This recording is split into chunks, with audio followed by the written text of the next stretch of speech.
Hey everyone, it's Dr. Julie coming to you with another Dr. Julie nudge of encouragement. I love delivering these weekly nudges to help you along on your emotional growth process, helping you to connect the sometimes abstract dots between your seemingly bizarre eating disordered behavior and the deeper issues inside so that you can heal from the inside out and have sustainable, lasting change. If you like these videos, please do give us a little like at the bottom of this video. You can subscribe to our YouTube channel. And if you want to get weekly videos from myself and my wonderful partner in change, Dr. Ashley Southard, including our 50-minute long The Deeper Work videocast every week, consider joining us in our Circle of Hope community by going to TheHealthyWeighOut.com and looking for the Circle of Hope educational online community. Today's Dr. Julie nudge of encouragement is going to be hopefully helpful to allow you to connect the dots when we talk about healing from the inside out using both kind of reparenting / inner child work and taking care of your adult self. Both we know are instrumental in reworking whatever your history has caused you to live through and to allow you to feel really good about yourself, to have healthy self-worth, self-confidence, and self-esteem, which then is not going to go into the compulsion to use eating disordered behavior to cope.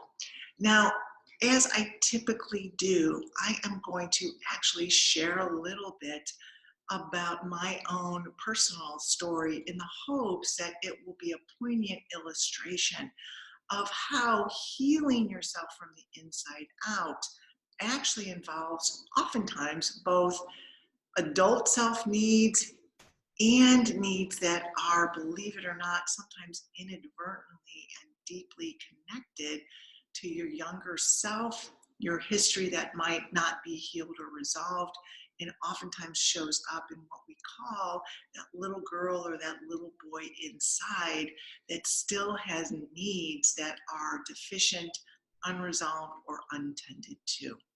So again, let me use a personal example to try to illustrate how oftentimes our needs in the here and now, especially when they're big, sometimes bigger than we actually think they should be, are telling us that it's connected to an unresolved or untended wound or need of our past and is activating our inner child inside.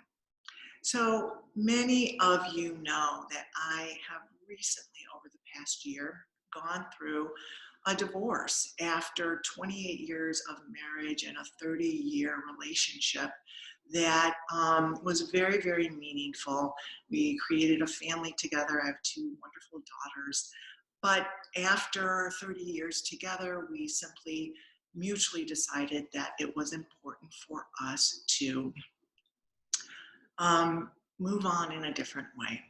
So my process with that, especially in the past month or so, was feeling really disrupted. I was feeling feelings of feeling really trapped in my situation, feeling beginning signs of hopelessness, because there wasn't enough change that needed to happen that I was allowing myself to pay attention to. I was doing some things in complete and total support of my family, focusing primarily on my two daughters, and I didn't realize how disruptive it was for me inside. I needed to make kind of an even greater move away from the way that I had been living throughout my 30-year marriage. And my reluctance had started to give rise to this really distressing feeling of feeling trapped. Again, that feeling of hopelessness And then just kind of this feeling of impotence and powerlessness. Like, again, I was trapped. No one was listening. There was going to be no way out. And it was super, super disruptive. So I'm a pretty empowered, pretty assertive individual. That doesn't mean that I'm not human from the inside out, for sure. But it was really surprising me that I was feeling these feelings of trapped and hopelessness and powerlessness so deeply that I wanted to do a little bit more exploration. And what I was recognizing is that my adult self, again, needed to make a move that involved literally kind of moving away from my family home. And I was really hesitant to do that, but I really needed to do that. But I was allowing the needs of my adult self to come second, which is oftentimes what you do when you're a mom, right? But it was so distressing that I needed to explore that. So I did that a lot through journaling, what was making me feel so trapped, what was making me feel so hopeless and therefore so disempowered and just feeling stuck, which was super, super disruptive. And through many times of journaling, focusing on the feeling, taking myself on walks and then coming back and journaling, talking to good friends, many of which are therapists, I recognized that those feelings of trapped and hopelessness and powerlessness were the exact feelings that I felt as a child, trapped in a family of origin living situation that was very difficult for me. It was completely incongruous to who my soul was. My surroundings, my environment just felt very, very disruptive to my psyche.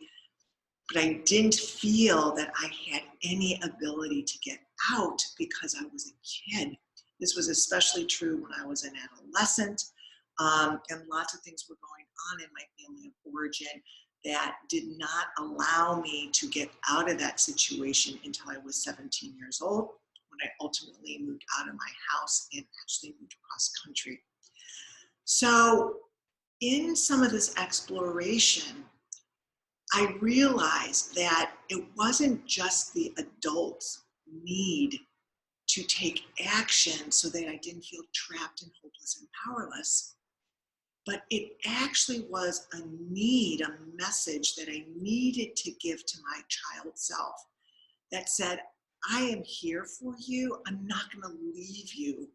I'm not going to abandon you. I'm not going to be passive and allow you to stay in this space that in the past felt so disruptive. And because of my current adult situation was mimicking that same feeling. I was no longer in a space that felt healthy for me, positive, congruous with who I was inside, and therefore I felt trapped and hopeless and powerless because I wasn't listening enough. Okay? So this is an illustration of how we can be cognizant of adult needs, and we can try to maybe talk ourselves out of it because maybe we have other responsibilities, right? Like, family and kids or parents or whatever. Certainly we know that we're plugged into a lot of responsibility in our lives. But when there are key feelings, issues, themes that mimic what it felt like when you were a child, when it was disruptive, negative, aversive, okay, disruptive to your psyche, it's even more imperative that we act, because if we don't, we're giving that child part the same message that says no one's here for you, or people are hearing it, but you're not important enough, I'm not listening, okay? Or I'm hearing it, but I'm going to abandon you, okay, because I'm just not going to step in, which is hugely disruptive, okay? So does this make sense? This is how things in the here and now that are big, but feel even bigger, that are really distressing to you. It feels like it's beyond adult needs, and it actually goes into, let me explore this, and oh my goodness, it parallels to those needs I had as a child, and that child part is getting activated because it doesn't know that there is an adult that's present, that is listening, paying attention, and taking action. And actually, sometimes the adult isn't. Okay? So when you have a decision to step in and say, wow, even though this is a tough adult decision, I have to do this because it's not only about taking care of my adult self, which should be important enough, but it's actually also about giving a message to that child self that you're not abandoned. I am here. You're never going to be left again. You're never going to be left in a situation where you're not heard, where you don't feel worthy enough of someone taking an action, and when you're not cared for by someone that's looking out for you, that has your back, which is your adult self in the here and now. Okay, so this was very instrumental. I've shared in an earlier video that I moved out of my family home, 3 minutes away from my kids, and my kids are certainly part of my world, but it was something that I desperately needed to do, and it was a very difficult situation. My ex-husband was a stay-at-home dad, so he was always the fixture, and that was something that I decided that I had to do, and ever since have felt a lot more empowered, happier. I'm actually able to be a better mom to my kids, and certainly able to be a better person to all the people that I'm responsible for in my life.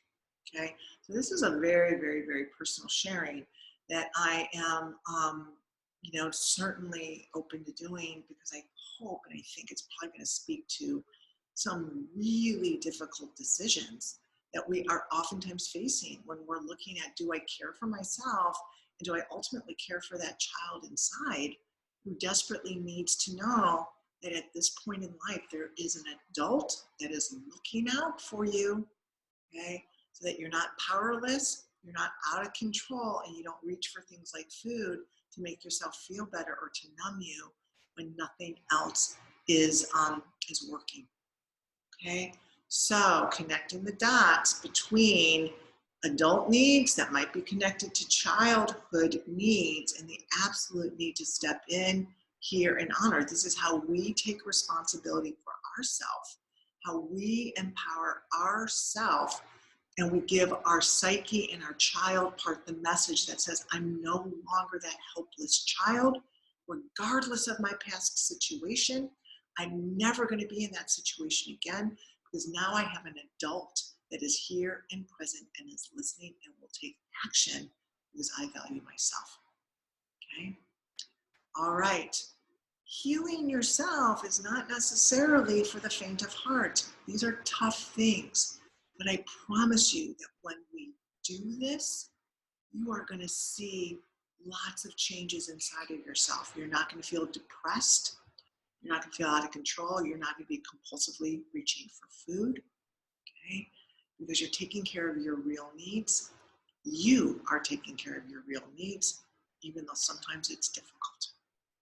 Okay, so Dr. Julie's nudge for today is, if there's anything that's resonating in this video for you, not necessarily because the content is going to be the same. You might not have gone through a divorce. You might not have been trying to kind of stay in the family home altogether because you thought that was in the best interest of the kids, right?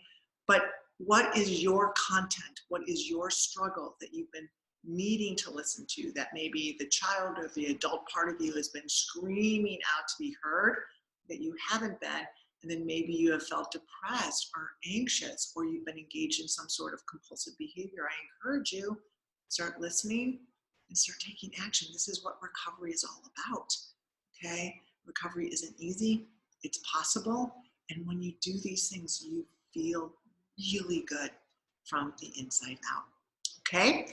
What is your journey relative to this theme in this Dr. Julie Nudge of Encouragement for this Monday? Okay. All right. Again, if you like this video, give me a like. If it speaks to you, give me a like. If you want more like this, sign up for our YouTube channel or become part of this incredible online educational community for emotional and binge eaters, people who struggle with body image, body acceptance, really self-love and emotional growth. Become part of our community. Join the growth process. I don't think that you will experience anything like this in any other vehicle. So anyways, hope to see you soon. And thank you guys for watching and being part of this journey. I love it. Work hard, believe in yourself, and reach for full and lasting recovery. You take care. I'll see you next week.